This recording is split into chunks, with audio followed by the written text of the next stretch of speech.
Well, welcome again, and thank you all for attending. Let's hear another round of applause for the Native American Series Language of Life episode.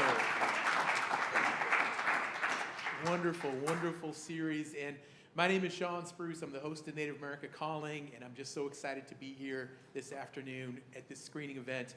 I've had the privilege of attending 3 other screening events as well. I've been to Los Angeles, California. I've been up to the Flathead Reservation in Montana. And we also did a screening there at the Chemo Theater that you just saw there, where they screened one of the screenings of Navajo Star Wars. So show of hands, how many of us are just dying to go out and find a place where you can watch Navajo Star Wars? Show of hands.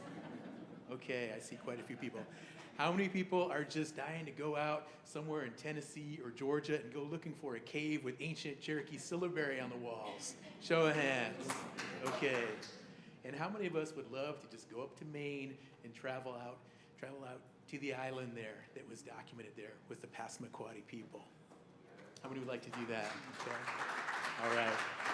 Well, unfortunately, we can't go visit any caves today, and I don't have a DVD of Navajo Star Wars, but we do have some tribal members from the Passamaquoddy tribe who have joined us here today, as well as other producers from the Native America series. So I'm going to go ahead and begin a moderated panel. Our goal with these panel discussions is to talk with producers and participants from the series, learn more about what went into the series, what the process was, what the creative inspiration was, and also talk about some of these larger issues that are represented by not only these communities that we saw featured today, but also beyond, throughout Native communities across the country.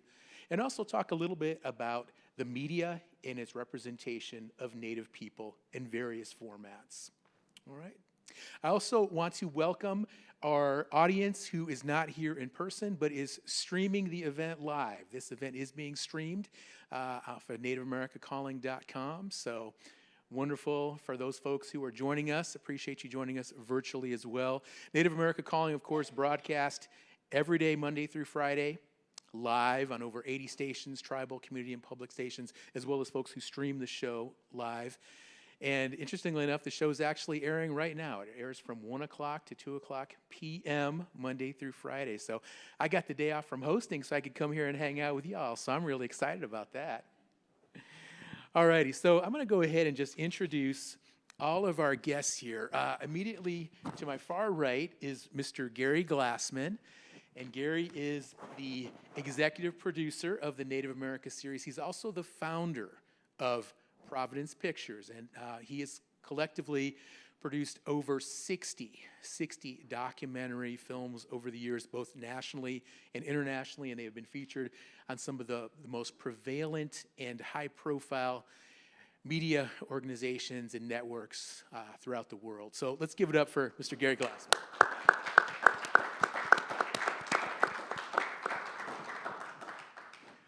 I think you all recognize Donald Soctomah from the video, right? Donald is a tribal historic preservation officer for the Passamaquoddy tribe. He's also an author and a filmmaker and a former member of the Maine House of Representatives. And of course, he is a Passamaquoddy tribe. Next to Donald, we have Dwayne Tomah, and Dwayne, of course, is also featured heavily in the video. He's a language and cultural preservation specialist for the Passamaquoddy tribe, and of course, he is Passamaquoddy as well. And seated here immediately to my right is Daniel Golding. He is a Native America series producer and a director as well. His award-winning films have screened both nationally on PBS and internationally and have been supported by CPB and Vision Maker Media.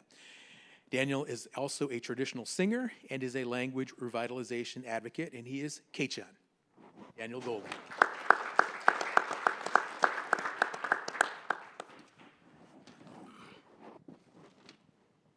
Well, if you watch this episode, I think your immediate reaction was, well, this is an episode about language, about the importance of language and tribal language preservation programs and revitalization programs. But and also an interesting element that was introduced in this episode that we might have not picked up on immediately is this is also an episode about land and its meaning amongst Native people in this whole burgeoning movement of land buyback and reclaiming ancestral lands.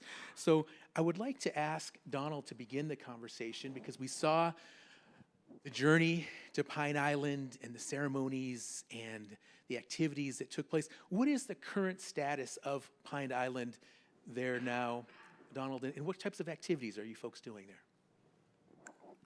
Well, spilled the water. What we're doing there is we have a process there to convert our land back to our reservation status, so we don't start getting taxed for land that's originally part of our reservation. We have groups of community members that go to the island. We take children there and we teach them about the environment. We teach them about history, and they actually can feel the spirits around on that island. So it's really, it's so powerful. The kids appreciate it, and the parents too. Parents have to be part of this process. Well, that's wonderful. And you folks have some beautiful boats, don't they? I just couldn't help admire some of those pontoon boats that you folks were traveling on. Well, I wanted to begin with that before we talk more about language and in this episode specifically, because I thought that was such an important element to include, the significance of the island. And I think perhaps the most poignant moment of that entire video, amongst many poignant moments, was that part there where you folks, when you brought the cylinders back, the recordings of the cylinders back to the community, and playing it in that room to those tribal elders and other community members, hearing this voice from 130 years ago. And I just want to ask, I'd like to begin with you, Donald. It felt like such a powerful moment to us as viewers, but what was that like, being there present? And do you think that the video and the episode effectively captured the energy and the emotion and the significance of that moment for the people in attendance? Every time I see that part, I get goosebumps, because I can feel the emotion and the energy from each individual in that room. It was just so powerful. It made me happy, sad, and hopeful.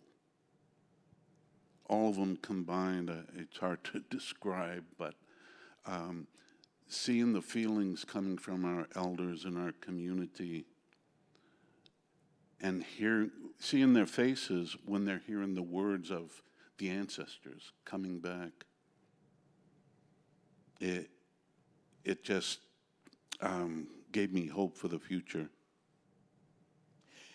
Now, the original recordings were made by Noel Joseph in 1890, more than 130 years ago. Who was Noel Joseph, and are you folks both distant relatives of Mr. Joseph? Well, Noel Joseph was, there was actually somebody in our community that knew him, and he could remember talking with Noel Joseph. He lived to be 99 years old and passed away just a few years ago, and he told us stories about Noel Joseph. He was an important person in our community, and he had a nickname called Gaka Goose. You know, that was interesting to find. And he was a representative also in the legislature. The tribe sends representatives to the main legislature. And he was a historian, you know, and people like that are important in our community to remind everybody about our past. And speaking of being a legislator, you as well, Donald, served in the Maine Assembly, and you championed a bill for the Wabanaki culture and history to be taught in grade schools in the state of Maine. Give us an update on it. Is it currently being implemented? Well, we put in legislation to teach about Wabanaki people in the Maine public schools. One of the stories was, as I was growing up, we were taught about other tribes and everything west of the Mississippi, but nothing about Maine, nothing about the eastern tribes. So I said, let's do this justice. Let's do our people justice and start this movement to have Wabanaki education in the schools. So it passed, but it passed not funded. Okay. So here it is, 10 years later. We have movements by community educators all across the state, and they're starting to implement the Wabanaki education with help from all the tribes. So it's looking good. That's great to hear. That's great to hear. Dwayne, we've talked at length before, and I know you've expressed concern that this all costs money. There's a cost to bringing back this language, to teaching other people how to speak it, to, as Donald mentions, to introduce the history and the culture into schools.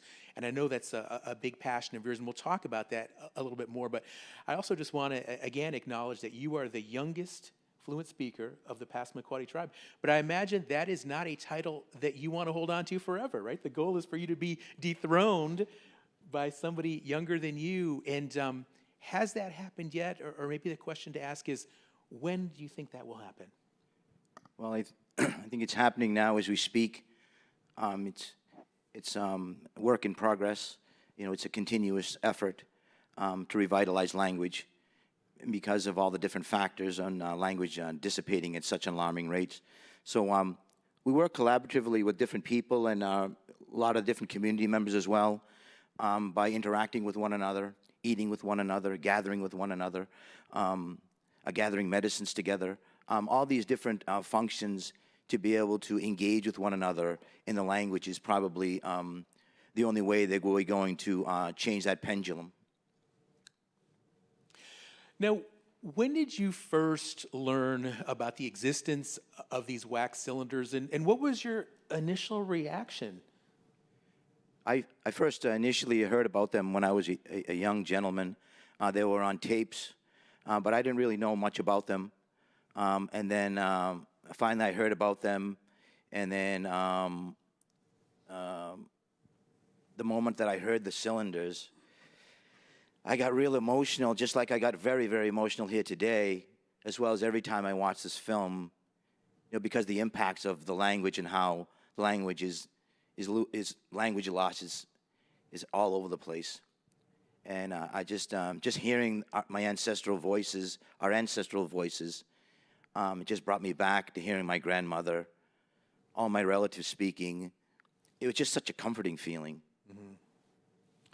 Now, you were on Native America Calling several years ago, both of you gentlemen were, and you talked about the challenges, because I think as a viewer, we see, oh, there's the wax cylinder, you play it back, and then you take it back. It's just that easy, but it's not that easy. There's a process from which actually taking the recording that you listen to and then translating that or formatting that into some type of modem or some sort of a system that you folks can then use to share with the community. Tell us a little bit about that process, because I know it's pretty extensive. Yeah, it's quite an extensive process. We've had different, like a three-phase process.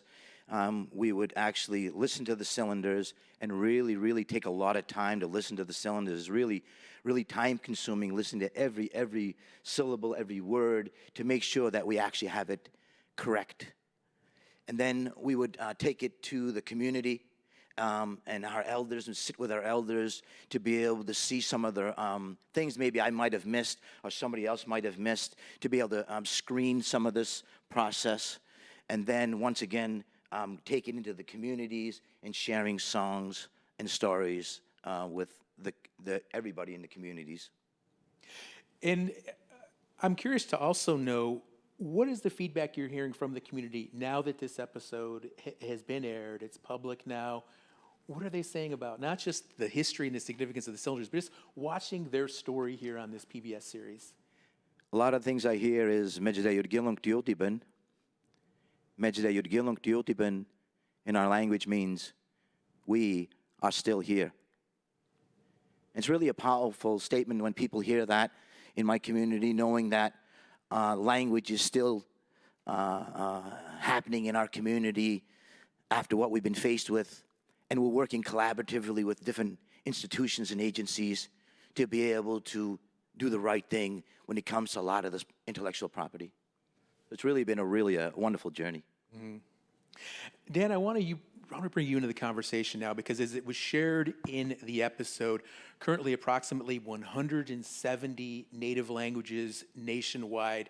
And the fear is that if these programs aren't successful and if more programs aren't developed, that by the year 2050, we'll be down to about 20 Native American languages that are spoken across the country. But just these three stories that were profiled in this episode, the Navajo language, the Passamaquoddy language, and the Cherokee language, how did you choose those three specific stories in those languages and those tribes to represent as opposed to any of the other 167 that you could have featured as well? Boy, that's like that's a whole show in itself, right? You know, it was a process, and I think one was these underlying themes. Well, one was to try to represent across the country, you know, diversity of tribes, and then also maybe tribes that people aren't really familiar with or stories they're not really familiar with. But there's also this underlying theme and topics around, you know, innovation, technology, stuff like that. That's sort of like what we are doing as Native people. But then even my own personal connection, like with Don and Dwayne and Wax Cylinders, there's Wax Cylinders recordings of my great-grandfather at the NAVCC too. And so, you know, I already knew about Wax Cylinders and had this understanding about that. And then also with myself and, you know, importance of revitalizing my own language, my Quetzal language. Being active and learning that as a second language. So I related a lot to Manny Wheeler too, because he talked about his parents not teaching him how to speak. And I was the same way. You know, my dad, who was a fluent speaker, did not teach me and my brother how to speak. And I had to end up learning as a second language because that's what they were taught, you know, that their language was bad, right? Mm-hmm. And but there's these younger generations that are coming back, trying to learn language like myself, and then I can give it to my kids. But then even with my own language, Quetzal language, you know, we're down to under less than 100 speakers left, you know, and they're all over the age or majority. Besides, I don't consider myself fluent, but I think I know enough. Some people say I am, but you know. You know enough to get in trouble. Yeah, right? yeah. But I'm saying like it's. They're all older, you know, there's nobody younger that are learning the language, and it's a challenge. So exposing all these things and knowing that this is shared by many tribes, these themes, these topics, and that there's such an importance that people need to really, you know, understand. I mean, it's hard to share, but when you see the emotions, you see the personal connections to these stories, it really brings the issue alive to me, and that's important.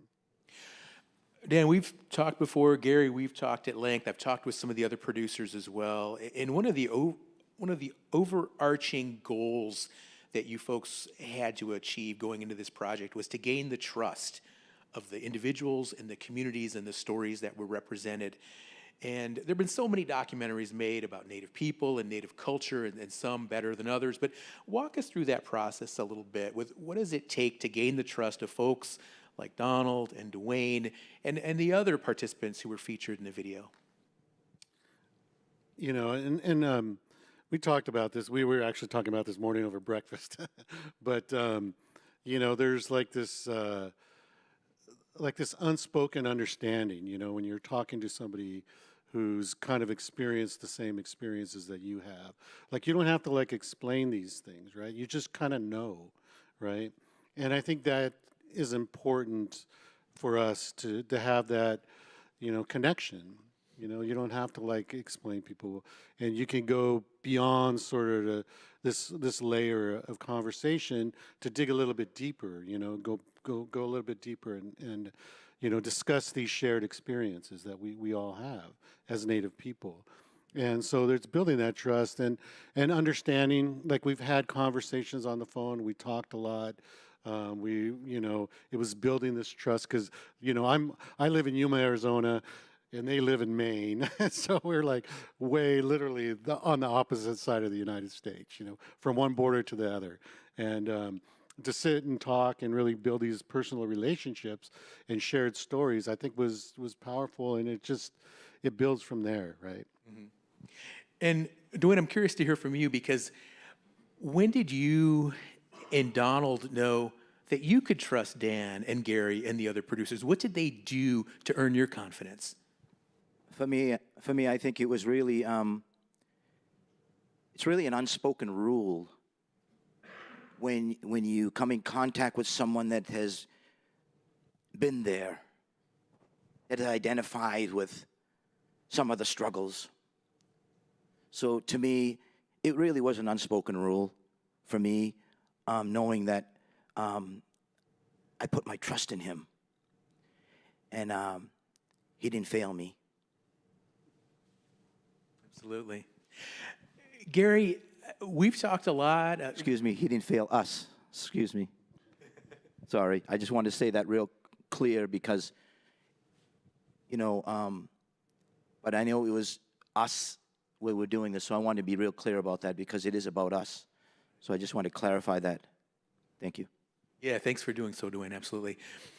Gary, we've talked at length about the series, about your background, and I just realized this morning when I was thinking about this panel, there's one question that I haven't asked you, Gary, and it needs to be asked because you're an internationally acclaimed producer and a director.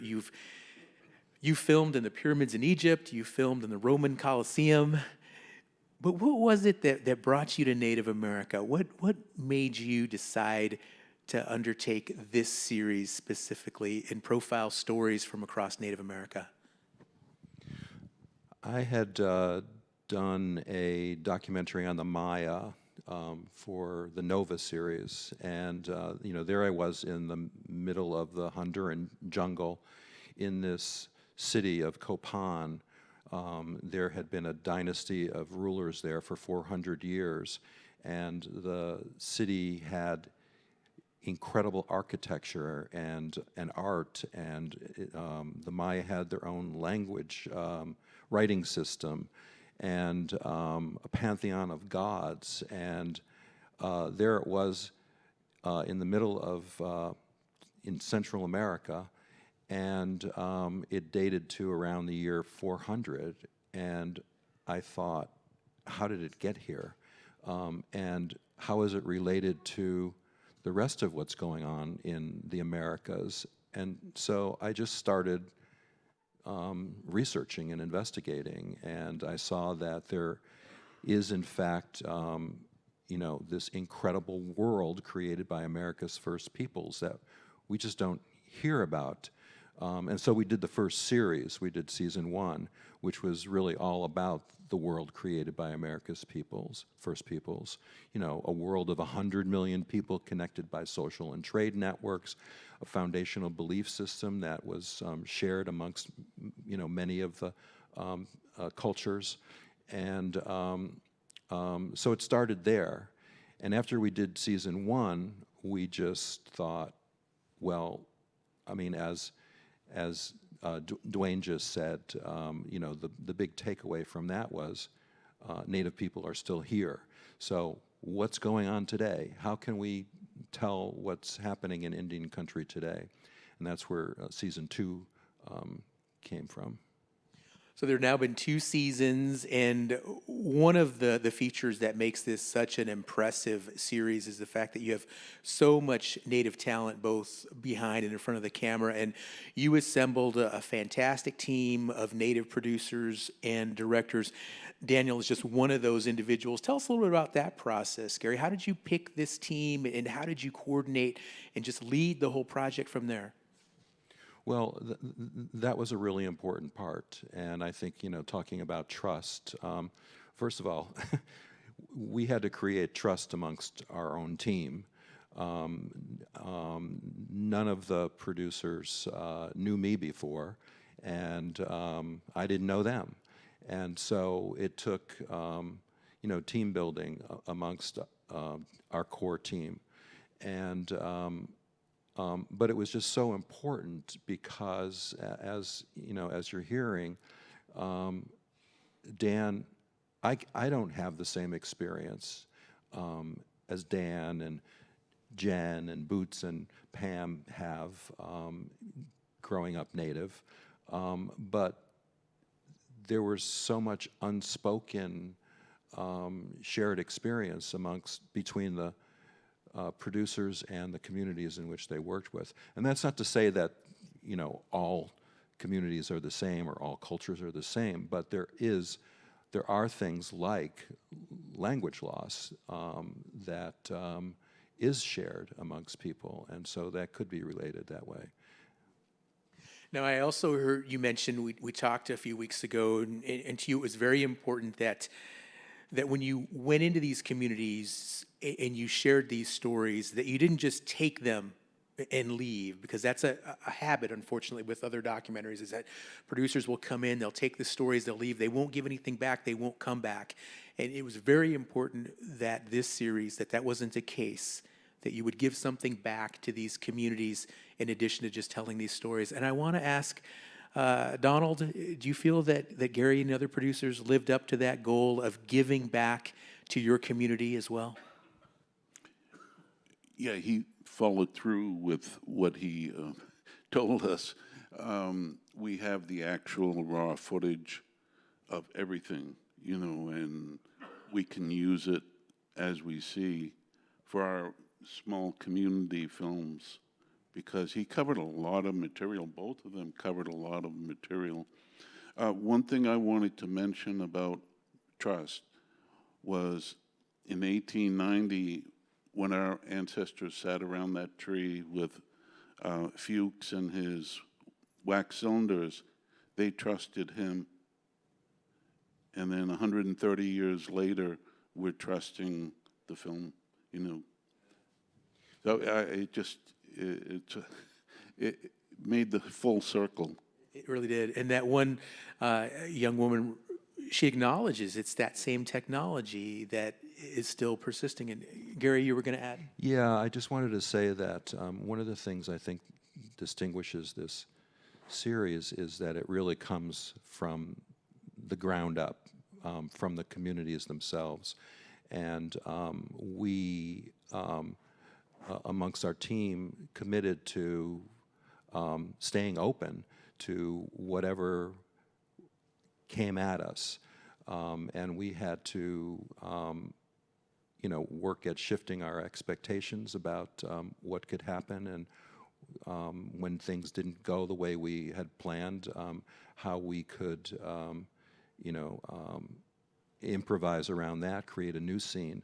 And I think that was also part of the whole trust part of it, because we weren't imposing anything on communities. We were just listening very carefully. And again, I didn't go on every shoot. I was honored to go on a few. It was really our producers and directors who you know, were on the front line of all that. And the thing is, it's that ground up kind of storytelling, I think, comes right through the screen. You know, you can feel when it's real, and it's very different from that kind of top-down, you know, sort of auteur kind of filmmaking where they already know what they want. It's already written out on paper, and they just get people to say what they want to say. This was the opposite of that. Well, I know another goal that you had was to provide your producers and directors with opportunities for professional development.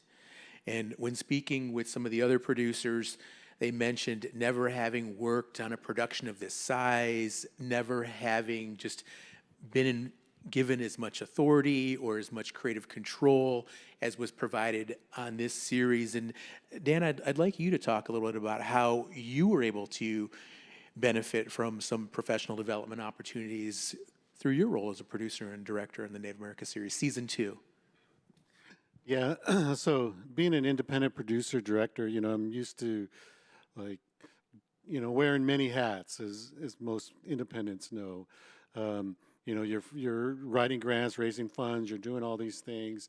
Here, it was like it was fully funded, and he's calling, "Hey, you want to, you know, come and join this team?" And I'm like, "Yeah."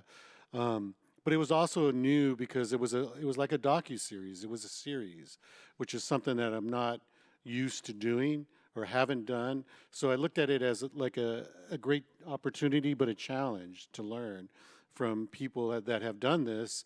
And even though I've been doing this for a long time, 20 plus years, I'm always looking for opportunities to learn. You never stop learning, right?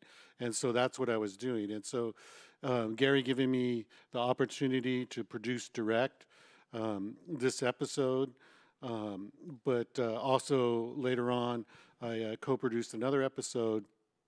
And so having that opportunity to be given that chance to learn, and then learn with all the, you know, you're learning with a huge crew, staff, supervising producers, all these different people that are collaborating with you to tell these stories and things it was fresh, you know, it was nice to have that. And I just wish, like, we need more funding for more Native productions, right? That's what I keep saying. It's like, because there's just so many stories, there's so many opportunities. And we've talked about, like, you know, what's next? You know, how can we push this even further? You know, there needs to be more professional development happening with, you know, Native DPs and writers and editors and sound, you know, people and special, you know, animators. You know, there's just so many opportunities, and we see the potential to do that, right? And there was growth. I started off as a producer director, and I got bumped as a series producer to see over all four of them, you know.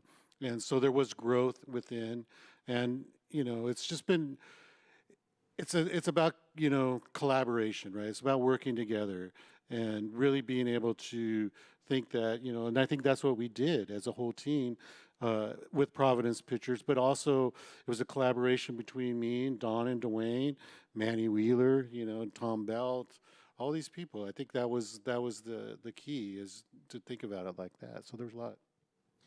Well, I'd like to open it up to the audience. Does anybody have any questions you'd like to ask any of the panelists today, or any comments? Anybody? Yes, sir. I've got a question. Dwayne, I'd love to hear you talk a little bit more about, you know, the importance of the language. And I was really struck that, you know, so you tear up in the film when you said, this is our worldview. This language is our worldview. Maybe talk about that, how language is so special. Well, thank you very much for the question, because it's very important to be able to identify, you know, the language and the different concepts, you know, in the language, and the different teachings that are woven in the language. So there's so many different teachings in the language that looks at things differently. And it's just really, this really was a wonderful opportunity, you know, for ancestral voices to be heard, you know, because historically our people have really not had an opportunity, and our voices have been silenced. So this really gives us an opportunity and shows what happens when people collaborate and people come together and you know, educate people. So that's really important. Anyone else? Yes, sir. We've got a mic here coming for you, sir. Cherokee speaker. He never taught us. He never taught his kids. My mom was Osage. She didn't teach us Osage. She always said, I can understand it, but she never did tell us. So as Mom, what he's saying, she told me what we're saying. But back home, the Osage language program is, all the young kids are learning Osage. And my uncles and my grandpa and grandmas, they could all speak Osage. So in some ways, things are getting better for Osage language in Indian country, I think, all across the country. So that's all I want to say. That's an interesting comment. I'd like to ask Dwayne, because, you know, growing up, I was always told, I don't speak I think so many people share that story, right? Like, I don't speak it, but my parents did, my grandparents did. And when I was growing up, one of my grandmothers, she was really harsh, and she would just say, you know, it's too late. If you didn't grow up in the village, in the Pueblo village where I'm from, if you didn't grow up like that, if you didn't learn the language as a young child, you're never going to learn it. You can't learn it in a class, in a school. And what's your response, Dwayne? Because I'm sure you hear that too from Native folks. Is that true? The way I look at it is use it or lose it. It's really that simple. Use it or lose it. I don't know how else to simplify that, but, you know, you just have to live it every day, just like the lady said in the film. Use it or lose it. Yes. Thank you, guys. Going back, Shawn, to the idea of land and its interconnection, it crosses my mind. One of you two said something about you using the language when you're collecting medicine. And it just struck me that, you know, when you go over to Pine Island, does that then like become a portal where, okay, we're going to get on the island and we're going to teach you about the island and we're going to incorporate a lot of our language into it while we do it? So it's like a, you know, sort of like a transcendent time that opens people up a little more?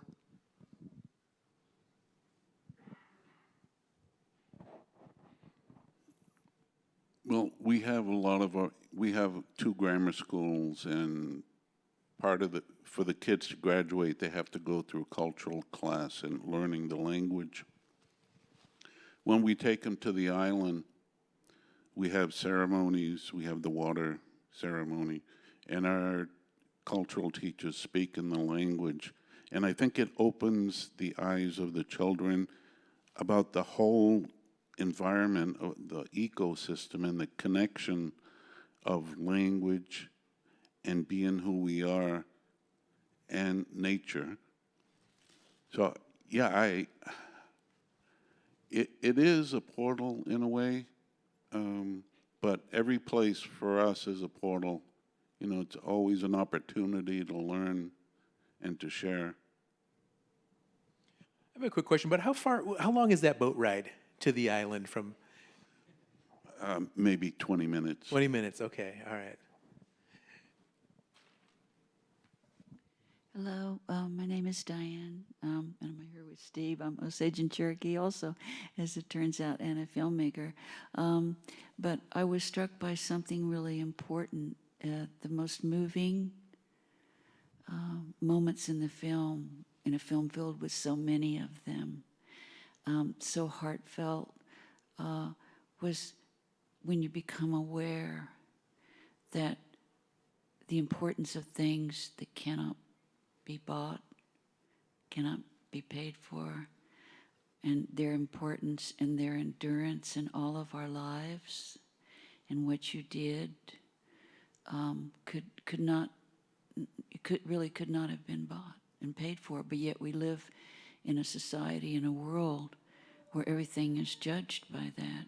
And I feel like what all of us as Native people are doing now, like you said, we came full circle from those who were at a real crisis point, okay, in our history, and that brought us to here now.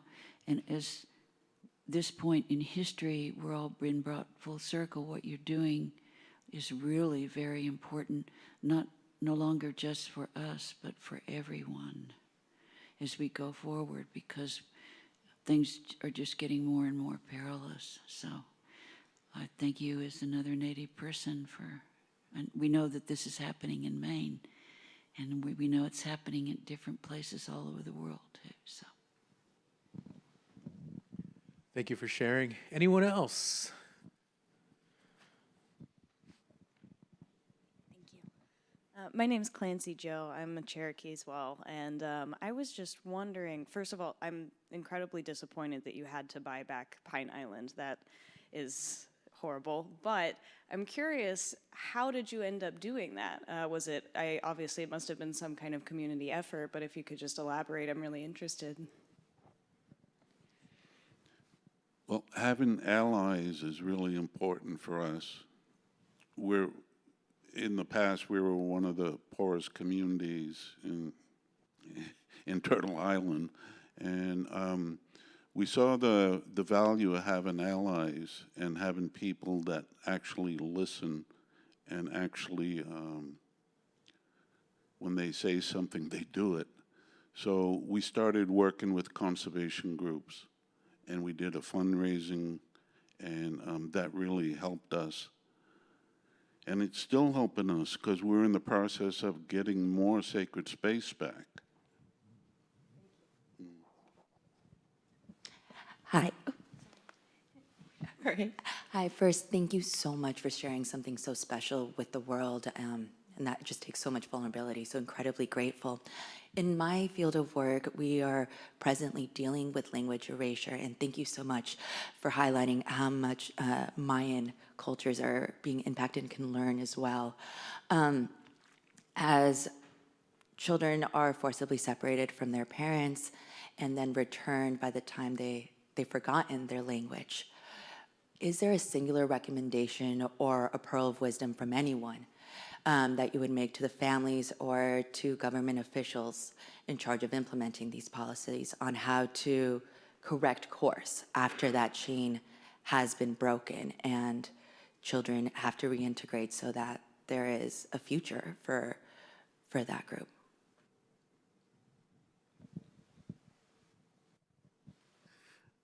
I think a lot of it has to do with, and the importance of, a person who, like myself, who's dealt with language loss as well, but also, a filmmaker.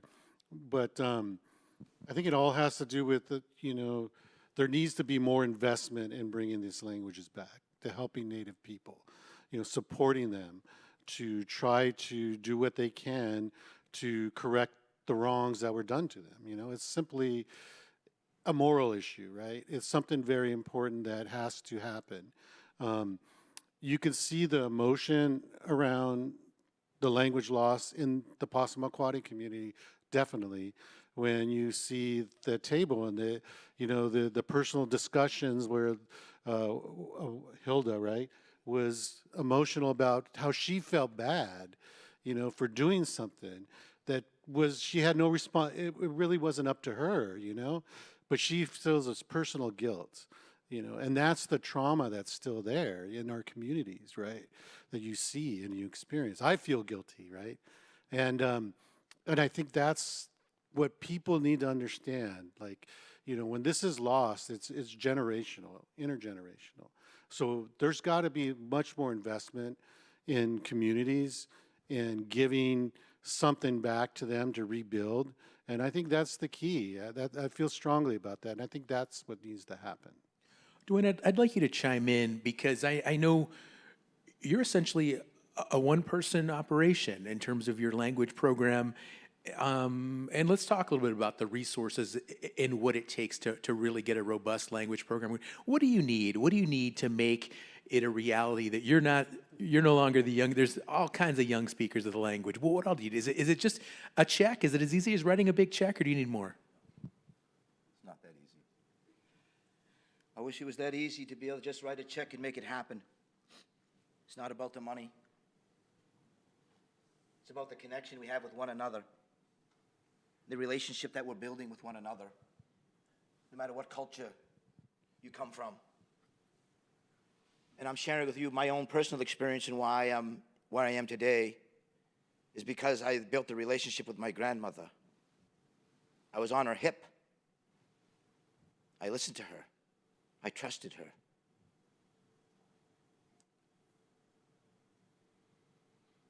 To me, that's really what's important, is building a relationship with one another and talk about historical truth in its proper context, and to be able to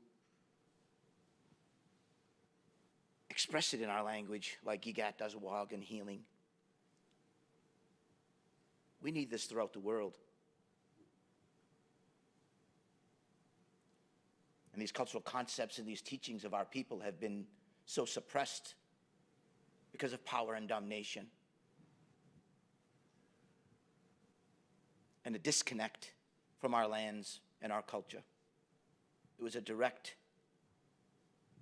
intentional, but let's get beyond that and build these relationships with one another. Come from here to here.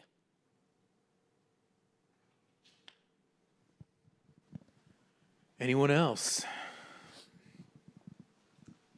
I just want to, I had a different comment, but I did want to second that when the wax cylinders were played, I think it was very moving, not only hearing the voices from 130 years ago, but also when you mentioned that one of the elders in your community who died at 99 was able to tell you about that person. And so it shows just how young and old our history is here. So while we're listening to a voice of the past, there's someone here saying, I know of him, I can tell you of him, he. So what he left there for you and your people, he also left someone there as a witness, a holy witness, to bring his words to you all. And that's why you're here today. And I secondly appreciate that you mentioned they have all the intellectual property. In January, the federal government will be holding an open forum for Natives to voice how should our culture, our words, our clothing, our beading, how should that be used? Who should house and own the ownership? And so for you, you were able to figure that out without having to hold a forum. The people should be the owners of their own intellectual property. But I just want to say thank you for that kind of reverence for us. And secondly, I wanted to ask for the land that you were able to get back. You mentioned that you're working with the government in terms of your taxation.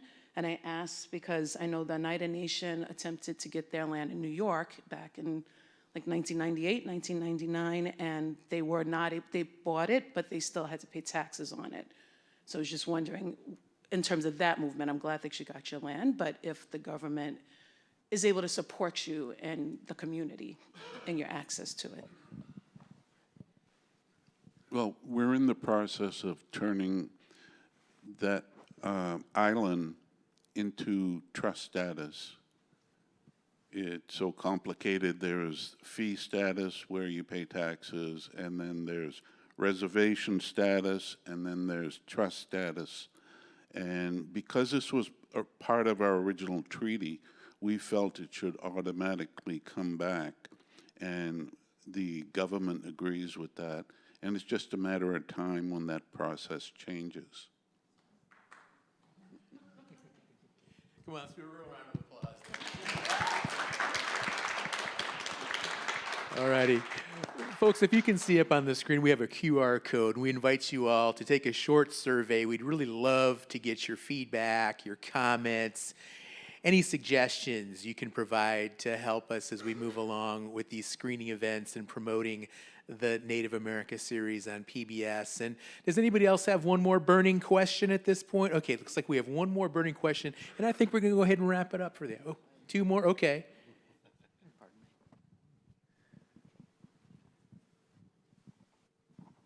Thank you. I have a question for Dan. I was struck by the fact that incorporating Star Wars in Navajo language is quite a daring move of crossing from one culture to the majority culture. And there's a danger of ghettoizing, as the French say, culture, rather than sharing. So I have a question about the music, because that's another form of language, music, and music is life as well as. And did you sing on the soundtrack?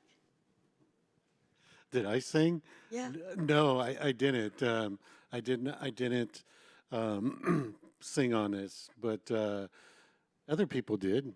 You know, it was a good soundtrack. But I did get to listen to my great-grandfather's recordings when I was at the NAVCC too, wax cylinder recordings, which was really great. It was a great music track, I thought. Yeah, it was a great track. Hallucination and who else?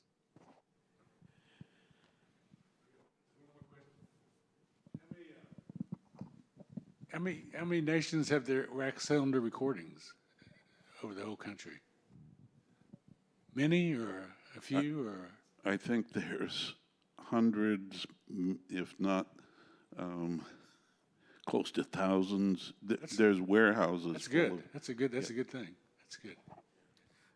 I don't know exactly how many different tribes they went to record. I know, like, with my tribe, back, my great-grandfather was recorded in 1920, I think, believe, and there was a big movement. There was this woman, Frances Densmore, who was a musicologist, and she went around and recorded a bunch of different tribes.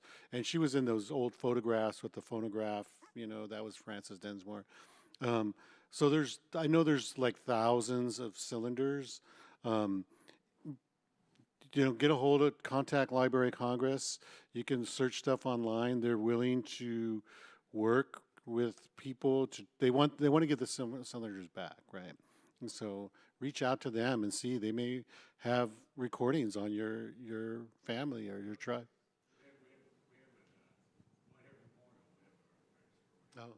Oh, you do? Okay, that's great.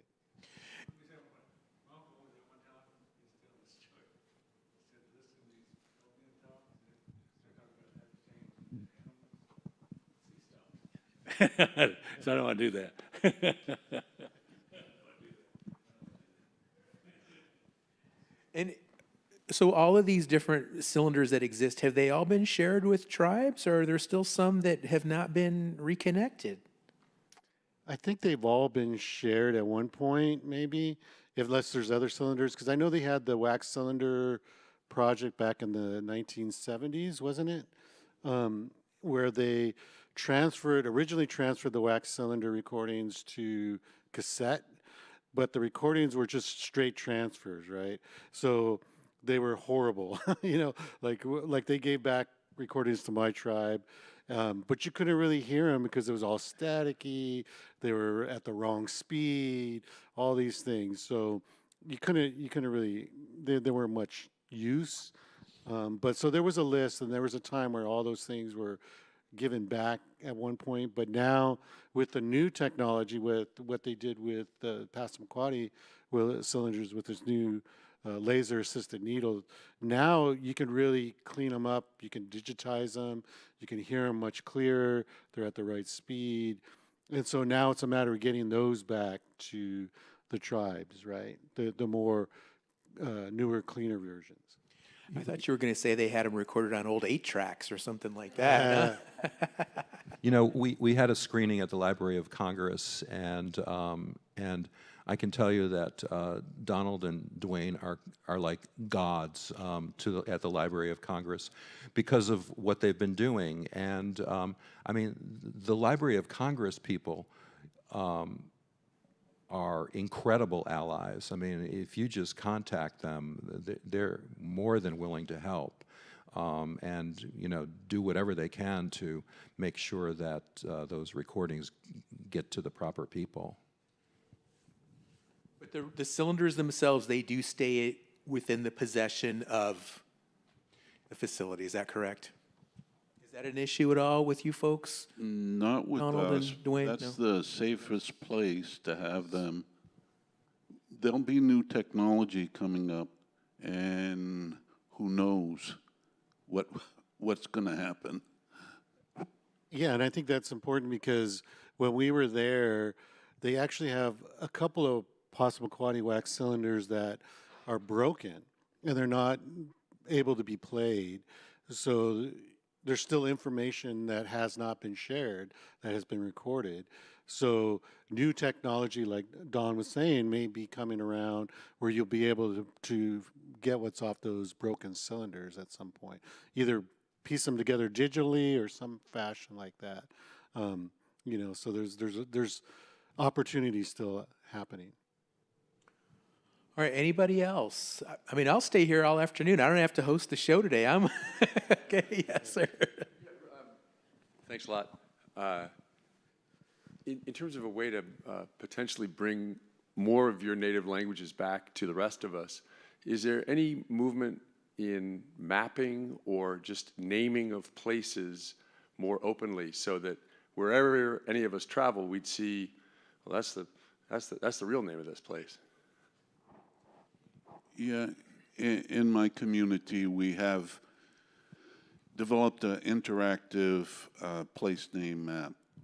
And then that was about 20 years ago. And with the new technology, on the internet now. There's a map system called Terra Maps that's available for Native communities in North America, and we're utilizing that. Great to get the U.S. Geologic Survey cranked up on that. I'm serious. Get up. Yeah, they've been pretty good allies on some of that. Yep. We also have currently have maps already that we're already have done that work. We're just doing it in sections, and we're also working with local conservation areas and different areas regarding the areas that they're talking about to have the historical components and also the place names in those particular areas. So it's slowly moving, but I hear you on the large scale. Thank you. I was just going to say, when I was doing research for this project, and I was like, well, where is this place? Maine or Passamaquoddy, and I zoomed in on, and so I Google mapped it, right? And I zoomed in to find out where Pine Island was, and it came up, but it said Monique on Google Maps. And I thought, wow, that's pretty cool, so things are changing. Hey, my name's Rhonda Lavaldo. I'm a radio show host in Kansas City, and I understand how important music is. I used to teach an American Indian music class at Haskell Indian Nations University, where I currently work at as well. So I know passing on that information to our youth and getting them involved in learning languages is so important. But my tribe, Acoma Pueblo, there's certain things that we don't want getting out there, so we don't put stuff out there, and especially within our language, we don't describe them certain ways. Are you guys worried about some of your traditional stories or songs getting out there and passed on in the wrong way? That's a real good question, because we've had that discussion exactly like in other communities as well, censoring these things and what should be and what should not be. That's a real tough thing sometimes, but we're also having those discussions as well. So we're definitely, those protection provisions are still in place. We're taking cultural ownership over our stories, and when stories go out there, our stories are going out there. We don't support that, and we make it known that this story that comes from our people isn't supported by the tribe if it's being told right, and the process of consulting with the tribe. So it's indigenous knowledge, and that has to be held tight with the community. How about another big round of applause for producers and participants from the Native America series, Season 2, available to stream right now at pbs.org. And thank you all for coming out, folks. And we can continue the conversation informally, but we do have to turn the mics off, unfortunately.